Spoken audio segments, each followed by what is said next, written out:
Have you ever shared information online only to find out later it wasn't true? Well, welcome to my video where I tackled the topic of information disorder, or mostly known as fake news. Here I'm not only going to define it, but also provide real-world examples found here in the Philippines. Let's get started. First, let us identify our objectives. Of course, first is to define fake news and distinguish between the three types of information disorder. Second is to analyze real-world examples and how they spread through traditional and digital media platforms. Third is to identify the common forms of fake news, to master the SIFT method, to verify any piece of information before sharing, and lastly, to raise awareness among students and all the people about the importance of media information and literacy. So what is fake news in the first place? So by the word itself, fake and news, you can get a grasp of it. It is the false or misleading information presented as untrustworthy news. So there are actually different types of fake news. First is misinformation. Let's talk about it. So what is misinformation? Misinformation is the false or inaccurate information shared by someone who does not intend to cause harm. Here's an example. Let's call him Billy. He has a stomach ache, and he wants to ask help from his friend. Let's call him Tom. And Tom isn't an expert in any field at all. He's not a medical expert, certainly. So he gives out a medicine to Billy, not knowing that medicine doesn't cure stomach aches. So that's one example. So here's an example you may or may not heard of. During the COVID-19 pandemic, there was this news going around this word going around that special military helicopters will supposedly spray pesticides all over the country to combat COVID-19.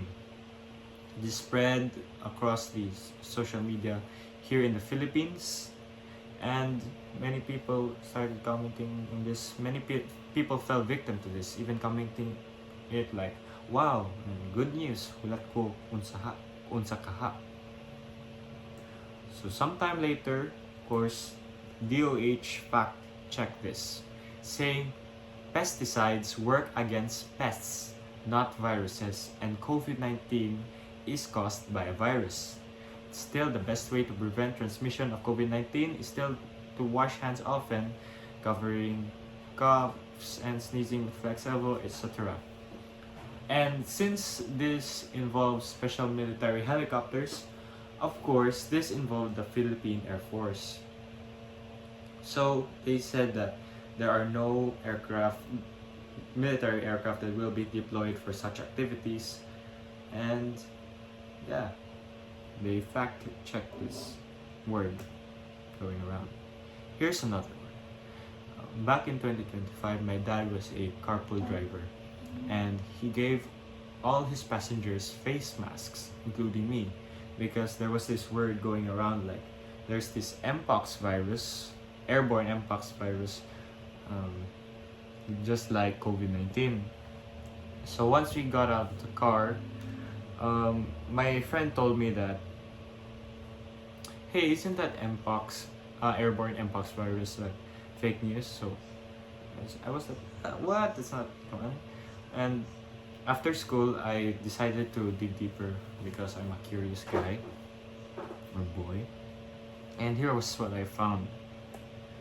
So yes, there is this misinformation about Mpox, airborne Mpox. While Mpox does exist, it is monkeypox. It is transmitted through physical contact and not through airborne, not like COVID-19. And it's very rare for Mpox to be transmitted airborne, or sometimes never, actually. No.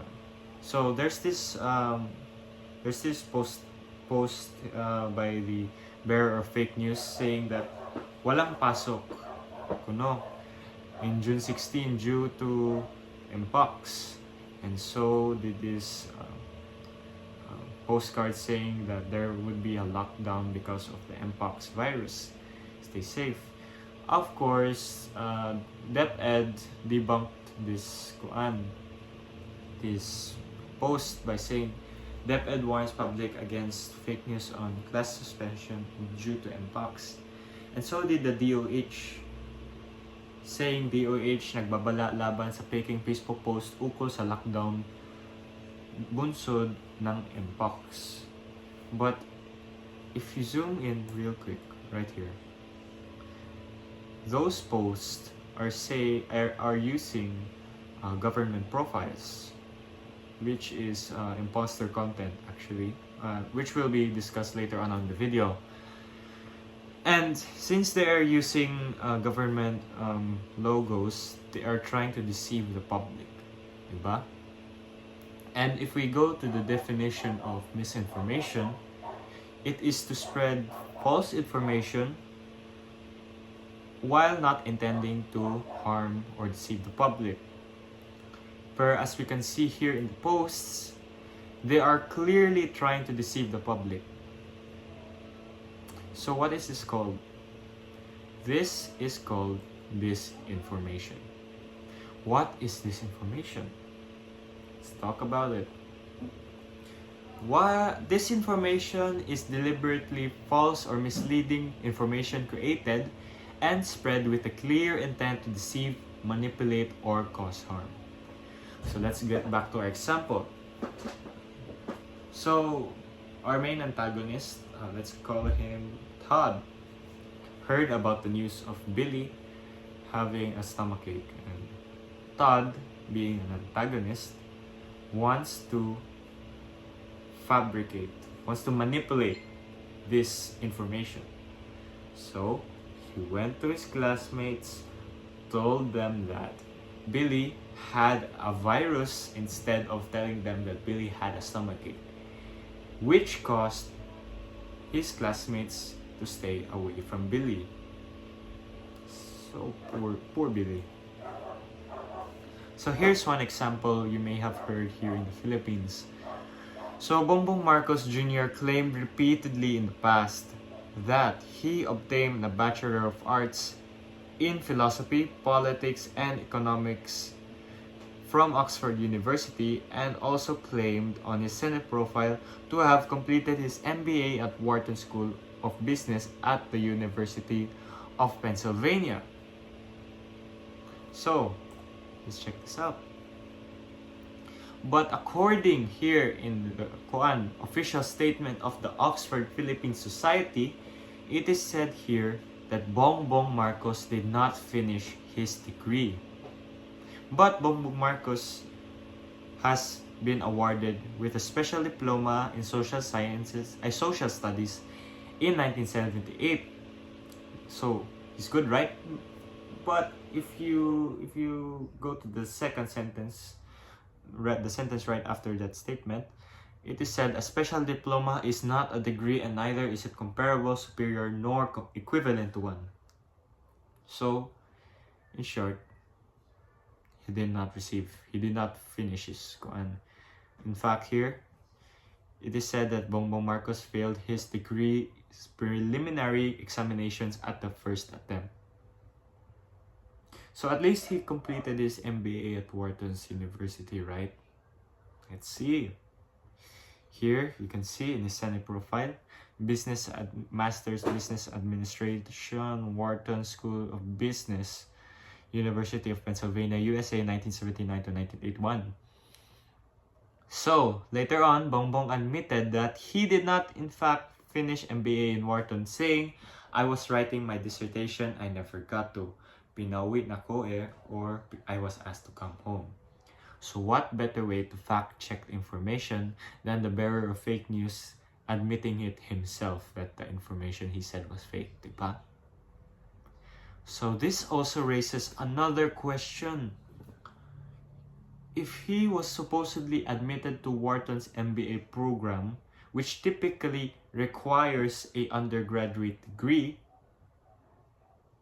which Marcos did not have because he did not finish Oxford University, di ba? So that's one question. Here's another example of disinformation. So you may have heard of this before. This is the Bucana Bridge conspiracy, where Bongbong Marcos, Bongbong Marcos inspected the bridge ahead of its release, ahead of its opening in December 15. And here he said that this is one of the 4 major projects, our legacy projects, that we will be finishing in Davao and its environs. Marami na tayong nabuksan na section dito, and this will now be another major part of this bypass road. Marcos said while praising the DPWH and contractor China Road and Bridge Corporation for the timely completion of the bridge. Well, this claim sparked immediate backlash online on social media. A user named Bantoy said, "Isa ito sa magandang proyekto ni Presidente Roddy Duterte, ang Bucana Bridge. Huwag niyo angkinin yan mga kupal, asikasuhin niyo mga ghost project mo."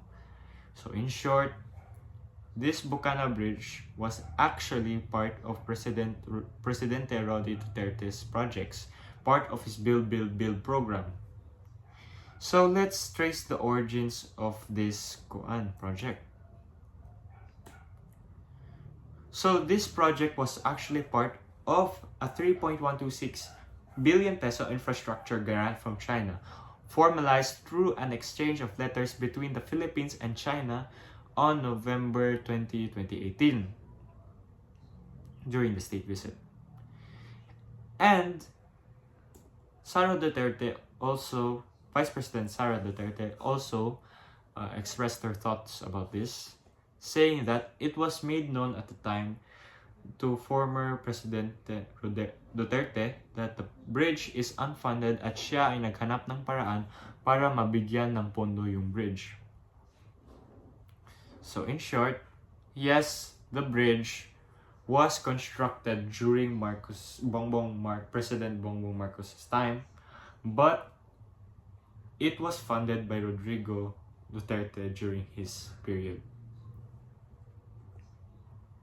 So moving on to our next type of information disorder, we have malinformation. What is malinformation? It is the genuine, truthful information that is shared with the intent to harm a person, group, or institution. Going back to our example, Billy who had a stomach ache heard about the news that disinformation, fake news, that Todd shared in the public. So of course, he got mad. Who wouldn't be? So he pulled out his cell phone, posted on social media about what happened, and then he mocked Todd about this guy's such a stupid person, and of course, people of social media laughed. People on social media laughed at the bully Todd, which got him humiliated. So basically, it's true, but with the intent to harm. So one example we can find here in the Philippines is doxing. So a chilling local example comes from Cagayan de Oro, where an anonymous Facebook account posted sensitive personal information about 2 journalists, Leonardo, mostly known as Kong Corrales, editor-in-chief of Mindanao Gold Star Daily, and Menzi Montes, reporter of RMN and IFM Cagayan de Oro. So the exposed documents were information sheets from the City of Housing and Urban Development Department, which the journalists had filled out when they applied for the city's socialized housing program. The information was real, it was accurate government data, but it was leaked and published online to intimidate them. as you can see here. So yeah. So now we have discussed the 3 different types of fake news. Now let's move on to common forms of fake news.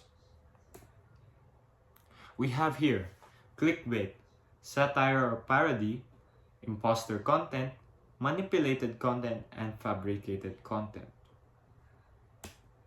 First is clickbait, or this is also known as the look at this type of fake news, a form of fake news. So this is designed to make you curious or shocked when you click on them.